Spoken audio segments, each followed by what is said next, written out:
Halo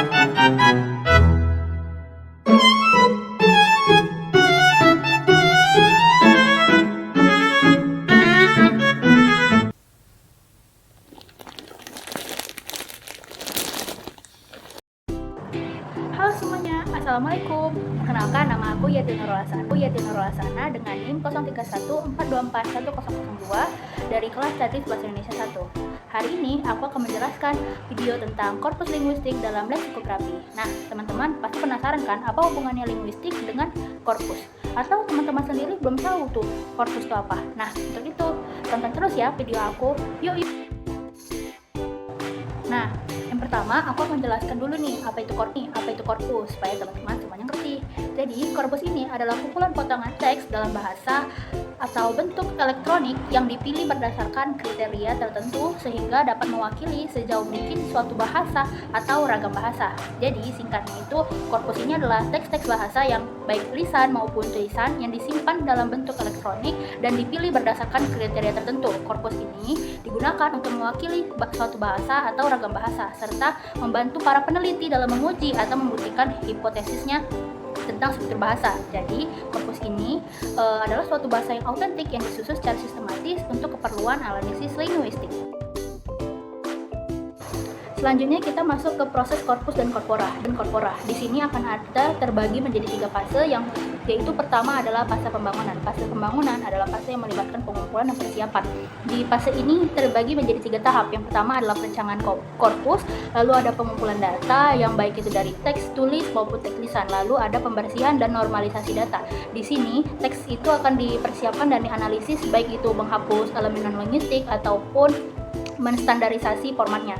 Selanjutnya masuk ke fase 2 yaitu fase anotasi. Anotasi adalah proses penambahan informasi linguistik eksplisit ke dalam teks korpus. Misalnya mengubah dari sekumpulan teks biasa menjadi basis data yang dapat dicari. Di sini ada terbagi menjadi tahap yang terdiri dari tokenisasi, post-tagging, dan anotasi lanjut.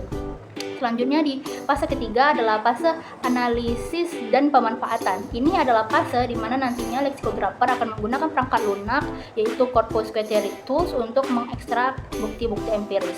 Di sini ada tahapan koordinasi, analisis frekuensi, analisis kolokasi, dan juga penandaan ragam ataupun gaya. Untuk proses penggunaan korpus dalam penyusunan kamus itu dia dimulai dari beberapa tahap, yaitu yang tahap pertama itu tahap perancangan, yaitu menentukan jenis, ukuran, dan tujuan korpus yang akan dibuat. Setelah itu di tahap yang kedua adalah tahap pengumpulan dan pemrosesan data yang dimana nantinya teks itu akan dikompilasi dan diberi anotasi linguistik serta kelas atau lemanya. Jadi tahap yang selanjutnya itu adalah analisis yang mana akan menggunakan data perangkat lunak korpus untuk menelusuri frekuensi, kolokasi, dan teks penggunaan lainnya. Dari hasil analisis tersebut, leksikografer kemudian akan menyusun entry kamus dengan makna, contoh kalimat, dan keterangan penggunaan yang semuanya didasari pada bukti nyata dalam korpus. Dengan cara ini, kamus-kamus itu akan menjadi lebih akurat sesuai dengan perkembangan bahasa dan penerapannya dalam kehidupan sehari.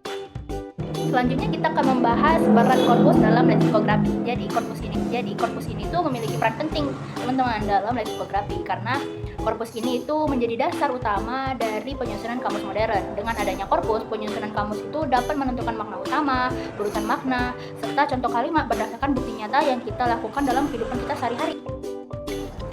Lalu ada juga nih manfaat korpus bagi para leksikografer. Untuk para leksikografer, korpus ini sangat bermanfaat karena ia menyediakan data nyata yang membantu dalam menentukan makna dan penggunaan secara akurat.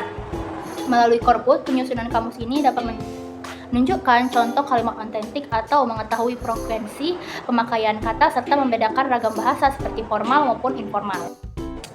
Untuk contoh implementasi korpusnya dalam leksikografi itu salah satu contoh yang paling terkenal itu adalah penerapan korpus leksikografi yaitu Cowell Dictionary yang dikembangkan pada tahun 1987 di Inggris. Jadi kamus inilah yang menjadi contoh utama pertama yang ada di seluruh dunia yang isinya itu semuanya disusun oleh data korpus yaitu dari Bank of English. Jadi korpus tersebut itu para leksikografer ini dapat menentukan arti kata, variasi makna, pola kalimat, serta contoh penggunaan kata yang otentik dari ribuan teks bahasa Inggris.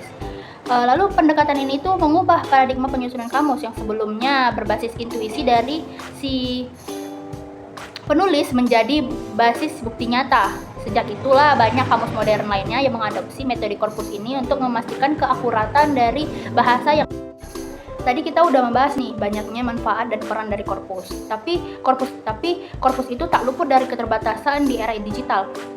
Jadi di era digital sekarang penggunaan korpus ini udah menghadapi berbagai tantangan. Salah satunya adalah volume data yang besar sehingga sulit untuk dikelola dan dianalisis secara efektif. Selain itu, banyak data atau sumber yang di internet ini memiliki kualitas beragam, bahkan mengandung kesalahan bahasa atau bias tertentu. Jadi semuanya, korpus linguistik ini tuh berperan penting dalam penyusunan kamus modern karena menyediakan banyak data bahasa yang nyata, akurat, dan berdasarkan bukti langsung. Melalui korpus, leksikografer dapat menganalisis makna, frekuensi, serta konteks penggunaan kata yang lebih objektif. Meskipun di era digital korpus ini menghadapi banyak tantangan seperti volume data atau kualitas sumbernya, tapi keberadaan korpus ini tetap menjadi fondasi utama dalam perkembangan leksikografi yang Oke, sampai di sini saja pembahasan saya pada hari ini. Semoga bermanfaat bagi teman-teman semua. Saya akhiri. Wassalamualaikum warahmatullahi wabarakatuh.